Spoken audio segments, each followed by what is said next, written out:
अच्छा, Pune Porsche case को भी आपने सुना होगा, और ऐसे कई सारे केस सामने आ जाते हैं जिसके बाद लगता है कि अमीरों के लिए अलग कानून है और आम जनता के लिए अलग कानून है। तो ये कानून जो है वो एक तरफा या दो तरफा क्यों हो जाता है? ये कानून अमीर और गरीब सबके लिए एक बराबर बना हुआ है। कानून को पालन कराने की जिन्हें जिम्मेदारियां हैं वो अपनी कई जगह अपनी जिम्मेदारियों को सही तरीके से न निर्वहन करके या किसी अन्य रूप से प्रभावित होकर के उन्हें डिस्टर्ब कर देते हैं। इससे यह स्पष्ट नहीं होता है कि कानून अमीरों के लिए अलग है और गरीबों के लिए अलग है। कानून एक ही है। अब व्यवस्था में किनारे चीज़ है कि यदि जैसे आपने अभी जो बच्चों को हिट एंड रन से रिलेटेड आपने प्रश्न किया कि जो अमीर परिवार के बच्चे थे और एक्सीडेंट करते हैं और गलत विसंगतियों में रहते हैं, एक्सीडेंट करते हैं, भाग जाते हैं उन चीज़ों के लिए, लेकिन जो कानून की व्यवस्था वो एक ही है। अब किनारे चीज़ क्या होता है कि जिसको पालन कराना है, चाहे वो पुलिस वाला हो या अन्य कर्मी हो, वो किसी रूप से धन बल के प्रभाव में आकर के उसका जो क्रियान्वयन है जो करना है उसको वो गलत तरीके से करता है। लेकिन कानून को तो इस नाते कहा जाता है कि अमीर के लिए अलग है और गरीब के लिए अलग, लेकिन ऐसा किसी प्रकार से कोई सिस्टम ऐसा बहुत नहीं। सारे आप चाहे काला हिरन वाला केस हो या फिर मुंबई फुटपाथ केस हो, इन सब में क्यों लोग निकल आते हैं? देखिए निकल आते हैं, जैसे होता क्या चीज है कि इसमें ना कि जैसे एविडेंस कोई नहीं देता है, यदि एविडेंस कोई नहीं देता है, आप जैसे मान लीजिए कि आप जिसमें किए हैं बड़े सेलिब्रिटी हैं, तो क्या होता है कि वो साक्ष्यों को कहीं ना कहीं से, चूंकि जो हमारी, मैंने आपसे पहले भी अभी बताया कि जो भारत के जो कानून है उनकी जो क्रिया करने की जो व्यवस्था है, जो कहा जाए कि उनकी जो सुचारुता जो है वो थोड़ी सी लेंदी होती है कानून की। तो इस नाते उसका वो लोग फायदा उठाते हैं कि जैसे साक्ष्यों को प्रभावित कर लिए किसी अनुरूप से, जो गवाह है उसको फोड़ लिए। ये भारी कमी है कानून में, मतलब एक सौ ये कमी है, चोरी हो जाना। हाँ तो ये तो हो जाता भाई, आप साक्षी है, गवाह जो है उनको पैसे खिला देना, मतलब हाँ उसको किसी अनुरूप से फोड़ करके अपने पक्ष में कर लेते हैं, हॉस्टाइल करा लेते हैं, तो उसमें कुछ सबूत और उसका कुछ वेटेज ही नहीं रह जाता है, उसको वो लोग कम कर लेते हैं। अब उसको चाहे जिस अनुरूप से कर लें, आर्थिक पहलू दिखा करके या प्रभावशालिता दिखा करके, तो ये चीजें होती हैं, तो उसका वो लोग लाभ ले लेते हैं।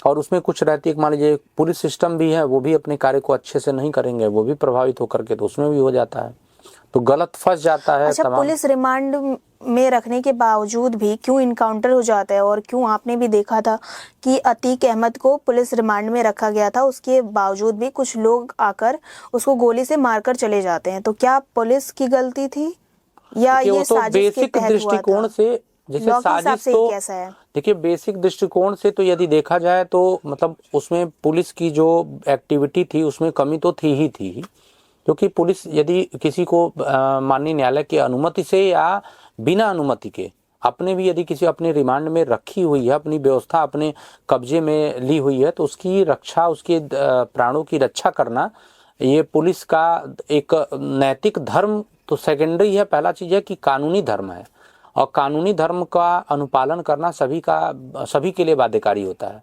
तो यदि पुलिस कस्टडी में उस प्रकार की घटनाएं घटती हैं किसी के लिए, तो वह निश्चित ही दुखद है।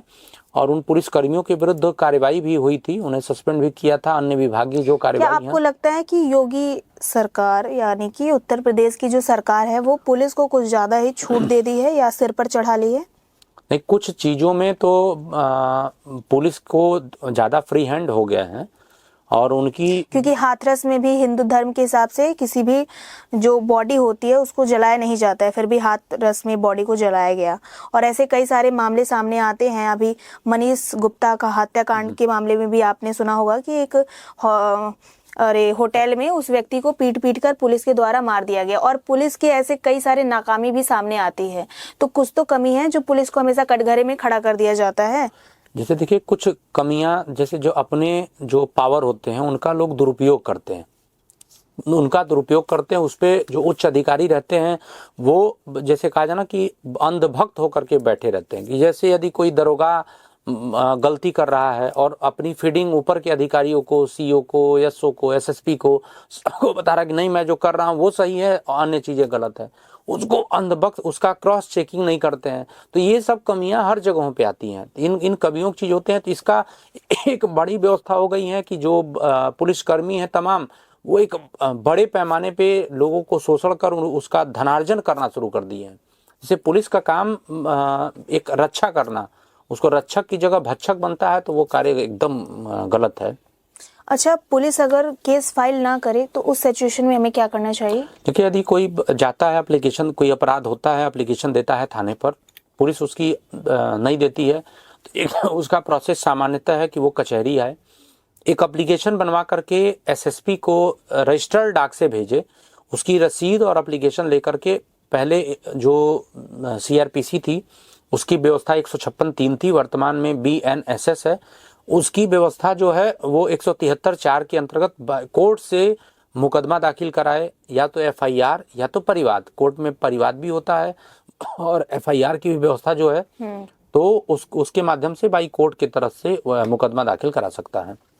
अच्छा, समय की हमारे पास थोड़ी सी कमी हो गई है। One nation one election bill के बारे में भी आपसे जानना चाहती थी कि वो क्या है, उसके क्या लाभ हैं, और इन सब पे आपसे कभी और बातचीत होगी। तो ये थे हमारे साथ अंबिकेश धर द्विवेदी जी, जिन्होंने काफ़ी सारे कानूनी अधिकारों के बारे में हमको बताया और आपने भी सुना होगा, और इससे आपको काफ़ी मदद भी मिल सकती है। और इसी के साथ कानूनी जानकारी देने के लिए हमारे साथ आते रहेंगे अंबिकेश धर द्विवेदी जी। इसी के साथ देखते रहिए द पूर्वांचल टॉक। धन्यवाद। बहुत बहुत धन्यवाद।